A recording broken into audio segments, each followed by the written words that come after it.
Il y a un livre qui m'a énormément touché au cours de mes différentes lectures. C'est un livre passionnant pour plusieurs raisons. Le premier pour moi, c'est l'aspect historique qu'il revêt, puisqu'on a des informations très claires, très précises de la situation en Algérie avant justement sa libération, c'est-à-dire donc pendant sa colonisation, c'est-à-dire entre les années 1932 jusqu'à justement les accords d'Évian. Mais aussi parce qu'on peut aborder la vie, donc il a cet aspect aussi biographique et autobiographique, on peut y aborder la vie du docteur Ahmed Taleb Ibrahimi et de son père, le défunt Bachir Ibrahimi. Alors, ce livre, Mémoire d'un Algérien, a su me toucher pour plusieurs raisons. Il est un fait, premièrement, que je ne suis pas du tout algérien. Mais l'histoire de l'Algérie est si riche qu'elle devait forcément m'intéresser, car il y a plusieurs leçons, justement, à tirer de cette histoire-là. J'avais déjà lu, entre autres, différents livres traitant de cette histoire, tels que Ibn Badis, Quand la plume soumet les canons, que j'avais déjà présenté,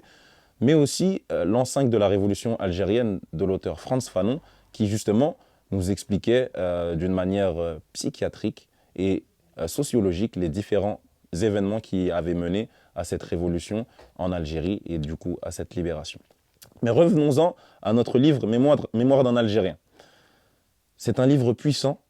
tout simplement parce qu'on aborde justement la manière de faire du cher Bachir Ibrahimi. Comment il a édifié une communauté, comment il a éduqué une communauté à l'aide de Ibn Badis et bien d'autres et l'association des ulama d'Algérie. Comment justement son fils a pu le suivre dans ses traces. Comment cette éducation s'est présentée là. On voit notamment dans le livre que Bachir Ibrahimi avait placé son enfant en Algérie, dans une école française, dans le but de lui faire obtenir cette double culture quelque part. C'est-à-dire cette culture algérienne et cette culture arabe qu'il pouvait obtenir en étant près de son père, qui justement lui aura transmis différentes sciences, mais aussi cette éducation et cette culture française qui lui permettrait de comprendre les deux mondes dans leur distinction, les différences, et de permettre à ces deux mondes de se relier là. Dans son parcours de vie notamment, on voit que Ahmed Taleb Ibrahimi a pu parcourir différents pays, mais notamment un qui sera très intéressant pour l'époque, c'est-à-dire la France, là où il poursuivra des études de médecine auprès de l'un de ses compagnons. Cette présence en France lui a aussi permis de réveiller les consciences françaises, de les solliciter, de les interpeller sur la situation en Algérie. On pense notamment à ce qui s'est passé à Sétif, à ce qui s'est passé à Guelma, mais aussi aux différentes lettres, notamment la lettre ouverte aux Français, qu'il a pu écrire. On y voit aussi les différentes actions qu'il a prises, les mesures aussi qui ont été prises. L'ouverture d'un journal, le Jeune musulman,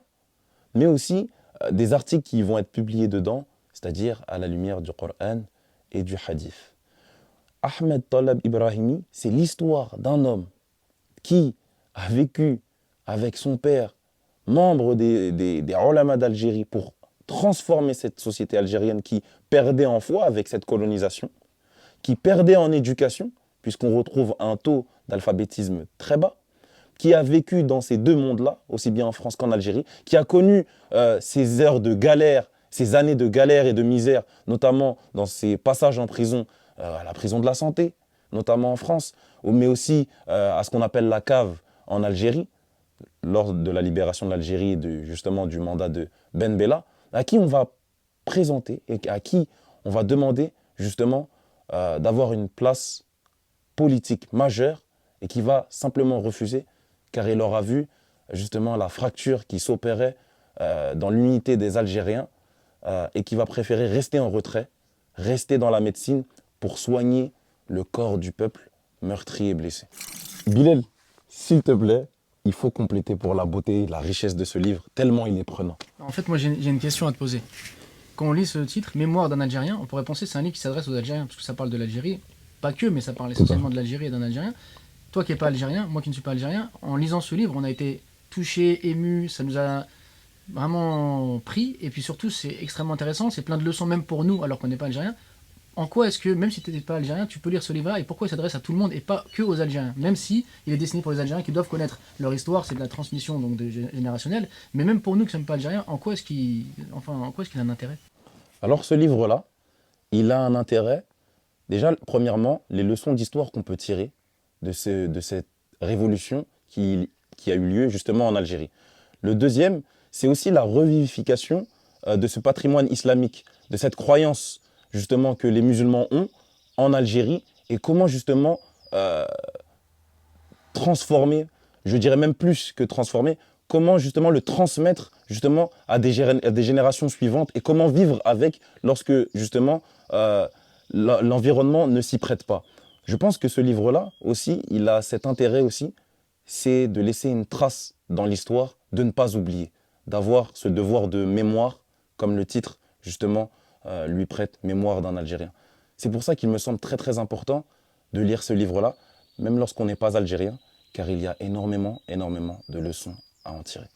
Et moi, j'ajouterais juste un élément, c'est quand on lit ce livre, en fait, à chaque étape de la vie, donc du docteur Ahmed Taleb El-Ibrahimi, eh ben, on a l'impression que ça y est, sa vie est finie, qu'il est arrivé dans une impasse et qu'il n'y a plus de solution. Et en fait, à chaque fois qu'il a une difficulté, en fait, elle se transforme en force et à chaque fois, il y a une nouvelle étape qui redémarre dans sa vie. Et on voit que sa vie, en fait, elle est à chaque fois ponctuée de moments difficiles, mais desquels naissent